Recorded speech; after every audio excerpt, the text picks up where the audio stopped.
Sir Chinky, may ipon na ako. Good job! Pero lahat ng ipon mo, saan mo nalagay? Kumita ba o nawala na ng parang bula? Hi there, this is Chinky Tan, your pambansang wealth coach. Magandang araw po sa inyo. Kaya kung may ipon ka, congratulations. Welcome to the Iponario community. Pero alam mo, mahalaga, hindi lang kumita at mag-ipon. Kailangan po mapalago at maprotektahan ang pinag-irapan mo. Hindi lang sapat po ang iipon. Bakit? Maraming pong kasing Pilipino nag-iipon. Pero pag may emergency ang nangyari, ubos agad. Hindi dahil kulang ang pera, dahil nga halo-halo ang gamit. Yung emergency fund nagagamit po minsan sa travel, sa kuryente, sa luho, o lahat iisang account lang. Kaya resulta, ubos, stress. Kaya kailangan po, pag tayo po ay nag-ipon, kaya iba't iba po ang purpose. Meron tayong iniipon para sa emergency fund. Meron tayong iniipon para sa travel fund. Meron tayong iniipon para sa educational fund. Iba-iba, hindi pwede natin pag-isahin.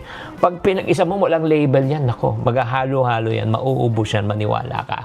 Pangalawa, anong dapat natin pag-ipunan? Una, pinaka-priority, emergency fund.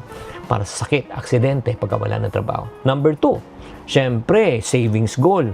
Ikaw ba ay malapit na ikasal, negosyo, bahay, edukasyon. Number 3, gastos fund, pambayad ng bills. Pang-4, luho fund, di ba? Yung deserve ko to fund, di ba? Kaya kailangan po, iba-iba po yan. Kaya mas madali na may track kung hiwa-hiwalay ang ipon mo.